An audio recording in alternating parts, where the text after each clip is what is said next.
तो आज हम पढ़ने वाले हैं फाइलम प्रोटोजोआ के सब फाइलम प्लाज्मोड्रोमा के क्लास, जो तीसरा क्लास है, क्योंकि इसके पहले हम लोग क्लास फ्लैजिलाटा और क्लास सार्कोडीना पढ़ चुके हैं और आज हम पढ़ने वाले हैं क्लास स्पोरोजोआ।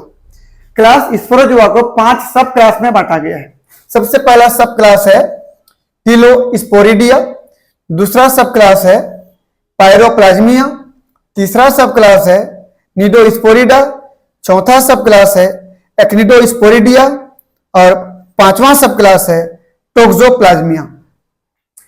अगर हम पहले सब क्लास की बात करें, टिलोस्पोरिडिया की बात करें, तो उसके 3 ऑर्डर हैं।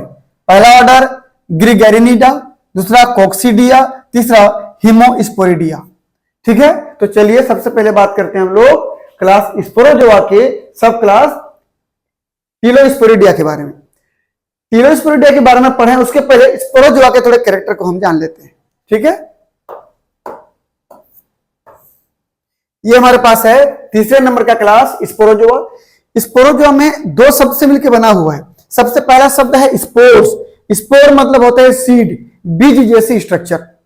ठीक, और जोआ मतलब एनिमल, मतलब वे प्रोटोजोआ जो अपनी रिप्रोडक्शन के समय स्पोर जैसी स्ट्रक्चर बनाते हैं और उस स्पोर जैसी स्ट्रक्चर से अपने ही प्रजाति के उसी प्रकार के ऑर्गेनिज्म फिर पुनः बना लेते हैं। तो इस प्रकार के ऑर्गेनिज्म को किस में रखा गया है? क्लास स्पोरोजोआ में।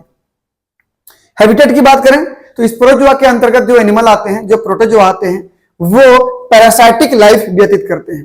पैरासाइटिक मतलब हो गया कि ये किसी होस्ट के शरीर में रहकर अपना जीवन यापन करते हैं। हो सकता है कि वो होस्ट इनवर्टिब्रेट हो या फिर वर्टिब्रेट हो सकता है कि वो प्रोटोजोआ उस वर्टिब्रेट या इनवर्टिब्रेट के शरीर के बाहर हो या शरीर के अंदर हो। यदि शरीर के बाहर में है तो वो एक्टोपैरासाइट कहलाते हैं, यदि शरीर के अंदर रह करके अपना जीवन यापन कर रहे हैं तो वो एंडोपैरासाइट कहलाते हैं। क्यूटिकल की बात करें, शरीर के बाहर में एक बहुत पतली सी कवर पाई जाएगी, क्यूटिन की बनी हुई लेयर पाई जाएगी, जिसको मैं क्या बोलूंगा? क्यूटिकल।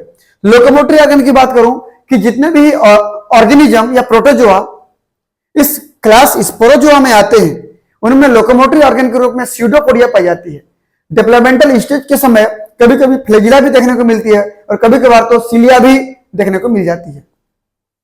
यदि मैं न्यूट्रिशन की बात करूं कि स्पोरोजोआ के अंतर्गत जितने भी प्रोटोजोआ आते हैं उनमें सेप्रोबायोटिक टाइप का न्यूट्रिशन पाया जाता है। सेप्रोबायोटिक मतलब क्या होता है कि किसी डेड ऑर्गेनिज्म, सड़े गले पदार्थों से भोजन को ग्रहण करना क्या कहलाता है? सेप्रोबायोटिक कहलाता है।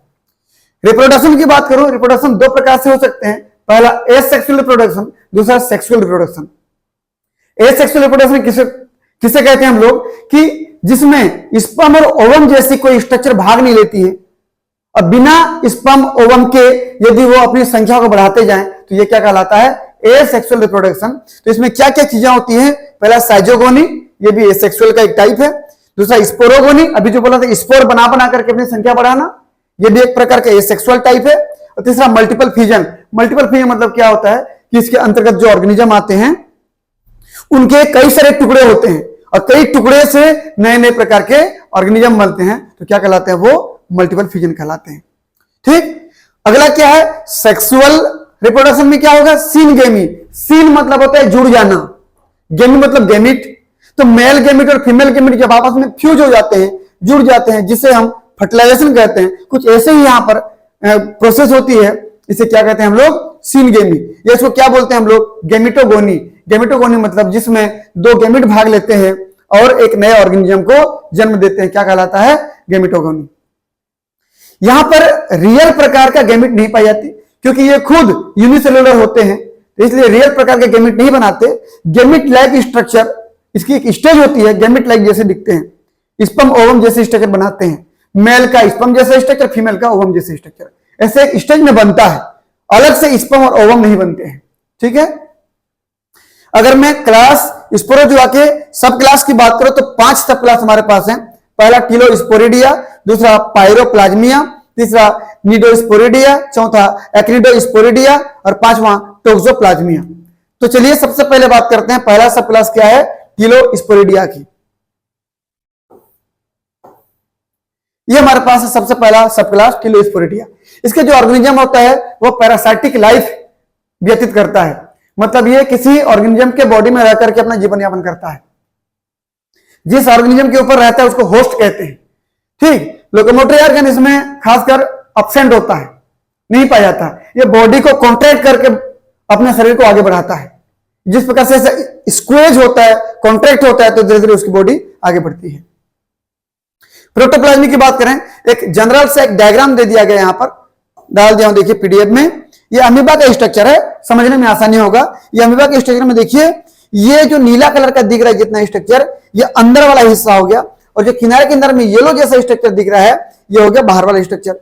तो साइटोप्लाज्म दो भागों में बटा हुआ है। अंदर वाला डेंस होता है, गाढ़ा होता है, इसको हम एंडोप्लाज्म कहते हैं, और बाहर की तरफ जो पतला होता है उसको हम एक्टोप्लाज्म कहते हैं। तो इस प्रकार से यहां पर देखिए कि सब क्लास थिलोस्पोरिडिया में जो प्रोटोप्लाज्म होता है, प्रोटोप्लाज्म मतलब क्या, उस कोशिका के अंदर जितने भी लिक्विड वाला पार्ट है वो टोटल क्या कहलाता है, प्रोटोप्लाज्म।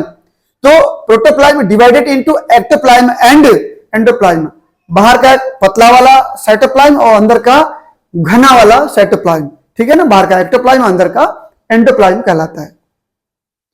पेलिकल की बात करें तो इसके चारों तरफ, किसी भी ऑर्गेनिज्म के चारों तरफ, जैसे टिलोस्पोरिडिया की बात कर रहा हूं, इसके चारों तरफ बहुत पतला सा मेम्ब्रेन पाया जाता है, इसको क्या बोलते हो आप, पेलिकल कहते हैं।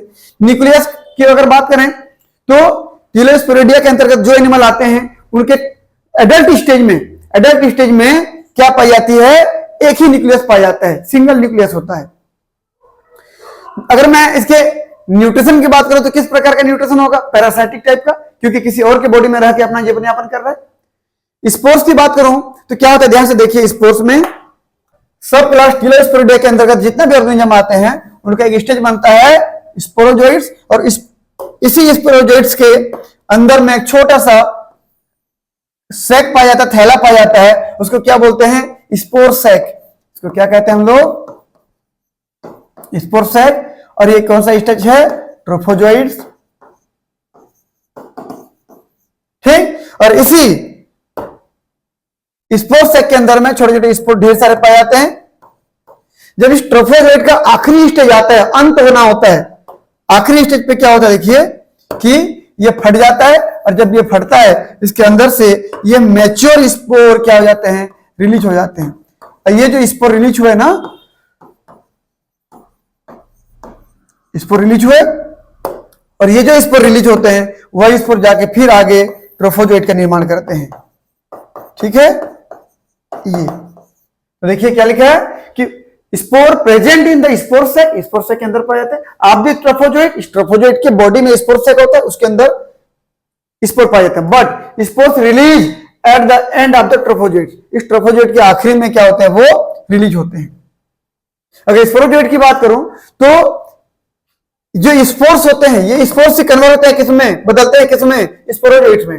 देखिए तो स्पोरोजोइड में spores convert into sporozoite and it is long structure, ये लंबी स्ट्रक्चर होती है, ठीक। लाइफ साइकिल की बात करें तो इसमें दो प्रकार के लाइफ साइकिल मिलते हैं, सेक्सुअल लाइफ साइकिल और एसेक्सुअल लाइफ साइकिल, ठीक। जिस प्रकार से भी हमने पहले बात किया था वैसे। इसके कितने ऑर्डर है हमारे पास, 3 ऑर्डर हैं, क्या क्या, ग्रीगैरिनिडा पहला ऑर्डर, दूसरा कोक्सीडिया, तीसरा हिमोस्पोरिडिया। तो चलिए अगले स्लाइड में बात करते हैं हम लोग इनके 3 ऑर्डर की।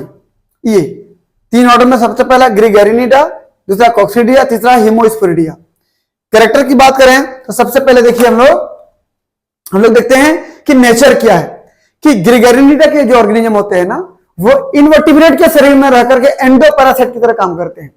इनवर्टिब्रेट किसे कहते हैं, वे ऑर्गेनिज्म जिसमें रीढ़ की हड्डी नहीं पाई जाती उसको इनवर्टिब्रेट कहते हैं। उसी के बॉडी के अंदर रहते हैं और अपना जीवन यापन करते हैं। तो क्या हो गया, ये एंडोपैरासाइट होते हैं किसमें, इनवर्टिब्रेट सीलोम। इनवर्टिब्रेट के जो बॉडी कैविटी होता है, बॉडी के अंदर जो सीलोम पाई जाती है वहां पाई जाते हैं। अगर मैं इसकी बात करूं, हिमोस्पोरिडिया की बात करूं, तो ये भी एंडोपैरासाइट की तरह काम करते हैं, लेकिन किसके अंदर रहते हैं, वर्टिब्रेट के अंदर। वर्टिब्रेट किसे कहते हैं, वे ऑर्गेनिज्म जिसमें रीढ़ की हड्डी पाई जाती है उसको वर्टिब्रेट कहते हैं, उसके सीलोम में रह के अपना जीवन यापन करते हैं। जबकि कोक्सीडिया जो आपको दिख रहा है, ये जो ऑर्गेनिज्म होते हैं, प्रोटोजोआ जो होते हैं, ये इनवर्टिब्रेट और वर्टिब्रेट दोनों के बॉडी के अंदर सेल में पाए जाते हैं, सेल में ग्रो करते हैं। तो इंट्रासेलुलर होते हैं, ये इंट्रासेलुलर पैरासाइट होते हैं इनवर्टिब्रेट एंड वर्टिब्रेट की बॉडी में, ठीक। अगर मैं दूसरे कैरेक्टर की बात करूं, पहला हो चुका, दूसरे की बात करूं ट्रोफोजोइड्स, अगर मैं ट्रोफोजोइट की बात करूं तो ग्रिगेरिनिडा में क्या होता है देखिए, तो ये किस प्रकार से दिखते हैं भाई, ये वर्मी फॉर्म लाइक स्ट्रक्चर इस प्रकार से दिखते हैं। ठीक, इसके ट्रोफोजोइट की जो अवस्था होती है ऐसी दिखती है, जबकि कोक्सीडियम में बहुत छोटा सा स्ट्रक्चर होता है और हिमोस्पेरिडियम में स्मॉल अमीबा लाइक स्ट्रक्चर होता है, ऐसे छोटा सा अमीबा जैसे दिखता है। अगर मैं बात करूं तीसरा कैरेक्टर प्रोटोप्लाज्म की, तो इसमें एक्टोप्लाज्म, एंडोप्लाज्म, बाहर और अंदर वाला साइटोप्लाज्म बटा होता है, सेम ऐसे इसमें भी होता है, कोक्सीडियम में भी और हिमोस्पेरिडियम में भी। न्यूट्रिशन की बात करूं तो इसमें न्यूट्रिशन कैसे होता है, हेट्रोट्रोपिक। हेट्रोट्रोपिक मतलब जो अपना भोजन स्वयं नहीं बना पाते, किसी और के बने बनाए भोजन पे डिपेंड रहते हैं। ठीक, ये भी हेट्रोट्रोपिक, ये भी हेट्रोट्रोपिक और ये भी हेट्रोट्रोपिक, तीनों के तीनों हेट्रोट्रोपिक होते हैं। अगला चौथा है क्या, स्टोर्ड फूड। ग्रिगेरिनिडा की अगर बात करूं तो भोजन को किस रूप में स्टोर करके रखते हैं, जमा करके रखते हैं अपने साइटोप्लाज्म में, तो ये ग्लाइकोजन के रूप में जमा करके रखते हैं और दूसरा फैट के रूप में। जबकि कोक्सीडिया कभी भी स्टोर करके भोजन को नहीं रखता है और हिमोस्पेरिडिया हीमोग्लोबिन को जमा करके रखता है, क्योंकि ये हमारे ब्लड वेसल्स में पाया जाता है मान लीजिए, और आरबीसी के अंदर ग्रो करता है, तो आरबीसी के अंदर हीमोग्लोबिन पाई जाती है, उसी हीमोग्लोबिन को अंदर ले लेता है अपने बॉडी के अंदर, वहां जमा करके रखता है। इसका एग्जाम्पल प्लाज्मोडियम होता है, जिसकी वजह से हमको मलेरिया होती है ना, हाँ, वो पैरासाइट हमारे ब्लड में पाई जाती है, ब्लड के आरबीसी में ग्रो करता है, इसलिए हीमोग्लोबिन को खाता है। ठीक, अगर हम अगली बात करें तो गेमेटोसाइट की बात करूं, वह गेमेटोसाइट मतलब वह गेमीट, स्पर्म या ओवम, दो बोलूंगा, स्पर्म या ओवम, दोनों की यदि शेप और साइज अलग अलग होती है तो वो एन आइसोगेमस कहलाते हैं। जनरली क्या होता है कि स्पर्म का साइज छोटा होता है, ओवम का साइज बड़ा होता है, तो अलग अलग शेप साइज के दिखते हैं, इनको एन आइसोगेमस कहते हैं। यदि दोनों का सेम शेप और साइज दिखाई दिया तो उसको आइसोगेमस कह देते हैं। ठीक, तो ग्रिगेरिनिडा में जो गैमीट्स होते हैं, मेल फीमेल का गैमीट, वो कुछ में आइसोगेमस टाइप के होते हैं, कुछ में एनाइसोगेमस टाइप से होते हैं, जबकि कोक्सीडिया में एनाइसोगेमस होते हैं, मतलब अलग अलग होते हैं, मेल गैमीट फीमेल गैमीट अलग अलग टाइप के दिखाई देते हैं, हालांकि रियल गैमीट तो नहीं होते हैं, लेकिन गैमीट जैसी स्ट्रक्चर। हिमोस्पेरिडिया में भी इनके गैमीट अलग अलग टाइप के दिखाई देते हैं, मेल गैमीट अलग और फीमेल गैमीट अलग टाइप का दिखाई देता है। लाइफ साइकिल की बात करो तो मैं पहले बोल चुका हूं, साइजोगोनी और स्पोरोगोनी, साइजोगोनी और स्पोरोगोनी दोनों के दोनों एसेक्सुअल रिप्रोडक्शन होता है, जबकि गैमेटोगोनी या सिनगेमी सेक्सुअल रिप्रोडक्शन होता है, मतलब दोनों प्रकार की रिप्रोडक्शन पाई जाती है। मतलब पहले मान लीजिए ऑर्गेनिज्म में सेक्सुअल रिप्रोडक्शन हुआ, उसके बाद एसेक्सुअल रिप्रोडक्शन हुआ, उसके बाद फिर सेक्सुअल रिप्रोडक्शन हुआ, फिर एसेक्सुअल, ये चल रहा है इस प्रकार से राउंड वाइज राउंड। तो मैं कह सकता हूं कि सेक्सुअल के बाद एसेक्सुअल आएगा, एसेक्सुअल के बाद पुनः सेक्सुअल आएगा, तो इसको कहते हैं अल्टरनेशन ऑफ जनरेशन। क्या कहते हैं इसको हम, अल्टरनेशन ऑफ जनरेशन।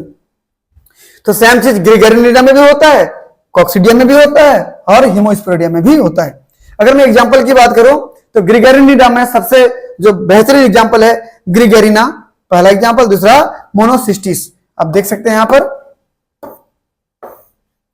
ये ग्रिगेरिना, दूसरा मोनोसिस्टिस। अगर मैं बात करूं कोक्सीडिया की तो सबसे पहला कोक्सीडियम और दूसरा आइसोस्पोरा, ये हो गया कोक्सीडियम, दूसरा आइसोस्पोरा। तीसरे की बात करूं देखिए हिमोस्पेरिडिया में, हिमो मतलब ब्लड होता है ना, ब्लड में रहने वाले जो पैरासाइट है, तो ये प्लाज्मोडियम, ये देखिए प्लाज्मोडियम का स्ट्रक्चर। ठीक है, तो इस प्रकार से हमारा ये कभी अभी क्या हुआ जी, सबसे पहले फाइलम प्रोटोजोआ के, सब फाइलम प्लाज्मोड्रोमा के, क्लास स्पोरोजोआ के, सब क्लास टिलोस्पोरिडिया की बात की हमने। अब किसकी बात करेंगे, सब क्लास पायरोप्लाज्मिया की बात करेंगे, जिसमें ऑर्डर के रूप में केवल एक ऑर्डर है, पायरोप्लाज्मिडा। देखिए फिर आप ये सब क्लास क्या हमारे पास, पायरोप्लाज्मिया। ऑर्गेनिज्म कैसा होता है, पैरासाइटिक जीवन व्यतीत करता है, और ये पैरासाइटिक जीवन किसके अंदर, ह्यूमन के आरबीसी के अंदर। ठीक, लोकोमोटरी ऑर्गन के रूप में यहां पर कुछ नहीं पाई जाती। प्रोटोप्लाज्म यहां पर फिर एक्टोप्लाज्म और एंडोप्लाज्म के रूप में पाया जाता है। पेलिकल की अगर बात करो तो कुछ में पतली सी मेम्ब्रेन पाई जाती है, जिसको आप क्या कहते हो, पेलिकल कहते हो। इसके एडल्ट में न्यूक्लियस सिंगल होता है। न्यूट्रिशन पैरासाइटिक टाइप का होता है क्योंकि ह्यूमन के आरबीसी में रहता है ये। अगर स्पोर की बात करो, ये खास है यहां पर कि इसमें स्पोर नहीं बनता। क्या नहीं बनता जी, इसमें स्पोर नहीं बनता। लाइफ साइकिल की बात करूं, सेक्सुअल और एसेक्सुअल दोनों प्रकार की लाइफ साइकिल इसमें चलता है। सेक्सुअल में गेमेटोगोनी, जिसको सिनगेमी के नाम से जानते हैं, और एसेक्सुअल में साइजोगोनी या बाइनरी फिजन या मीरोगोमी। यहां पर बाइनरी फिजन मतलब क्या होता है कि ऑर्गेनिज्म जो होता है 20 से 2 में टूट जाता है तो 2 ऑर्गेनिज्म बन जाते हैं, उसको बाइनरी फिजन कहते हैं। इसका ऑर्डर कितना है भाई? एक ही ऑर्डर है, नाम क्या है? पायरोप्लाज्मिडा। इसका शरीर कैसा है? तो बहुत ही छोटा होता है। आप ये देखिए, ये आरबीसी दिख रहा होगा आपको, इस आरबीसी के अंदर एक छोटा सा स्ट्रक्चर दिख रहा है, यही है क्या हमारा इसका एग्जांपल बेबेसिया। ये बेबेसिया है, ठीक, वेरी स्मॉल, बहुत छोटा होता है, can not produce spore, spore नहीं बना पाता। और तीसरा, इसका प्राइमरी होस्ट क्या होता है बोलने पर? मैमल्स होते हैं, जैसे हम लोग हो गए। और दूसरा होस्ट क्या, सेकेंडरी होस्ट क्या होता है बोलने पर? टिक्स। टिक्स मतलब क्या? एक प्रकार का इंसेक्ट है। इस प्रकार से आज के क्लास में हमने क्या क्या देखा? फाइलम प्रोटोजोआ के, सब फाइलम प्लाज्मोड्रोमा के, क्लास स्पोरोजोआ के, पहला सब क्लास टिलोस्पोरिडिया और दूसरा सब क्लास पायरोप्लाज्मिया। ठीक है, मिलते हैं फिर नेक्स्ट क्लास में। Thank you.